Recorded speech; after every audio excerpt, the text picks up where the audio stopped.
Oh Yesu namenye yandutiye byose, namuhaye umutima wanjye nawe yaramwagije.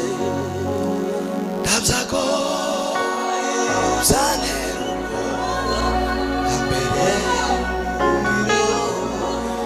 uko bizamera kose azanyihanganisha.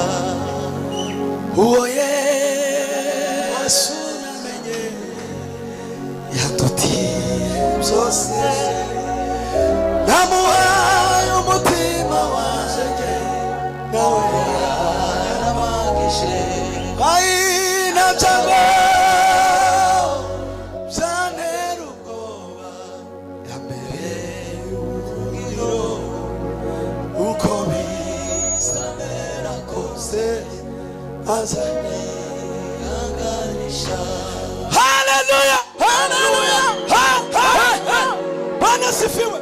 Tuzamurire Imana ibiganza. Haleluya. Uwo Yesu namenye yandutiye byose, namuhaye umutima wanje nawe yarampagije. Ntabyago byantera ubwoba mbere y'umuriro uko bizamera kose. Tuzamure ibiganza dutere haleluya, tuzamure twese. Haleluya, haleluya, haleluya,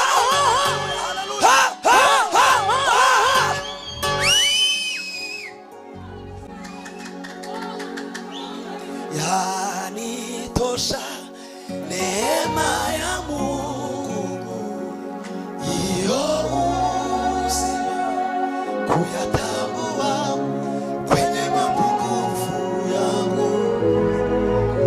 Ipo nguvu zake zatimia, sio mimi, sio mimi tena, Kristo ndani yangu. Hayo tulimane twasa, sio mimi we, sio mimi tena, Kristo ndani yangu. Hayo twasa, sio mimi, sio mimi tena, Kristo ndani yangu. Hayo zamuri kiganza. Haleluya,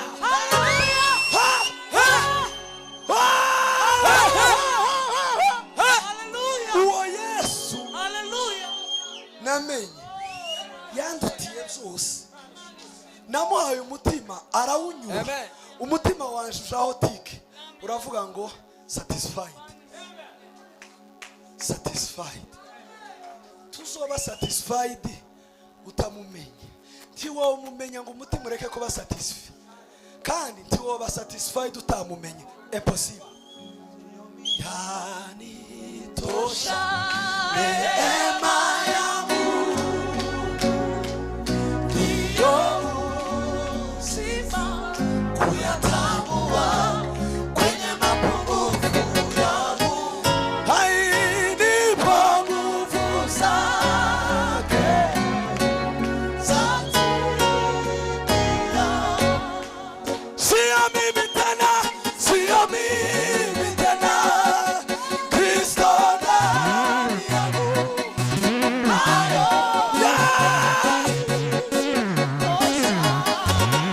Sio mimi, sio mimi tena, Kristo ndani yangu.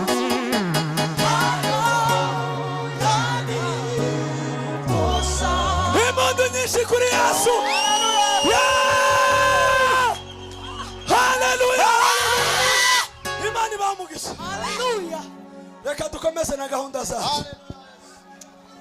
Yes.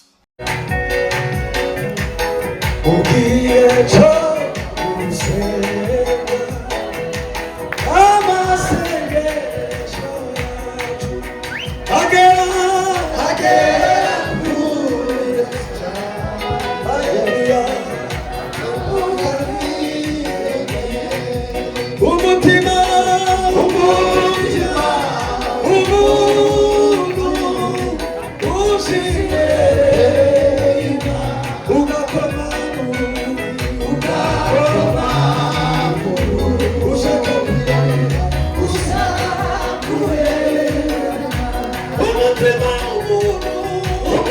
Umutima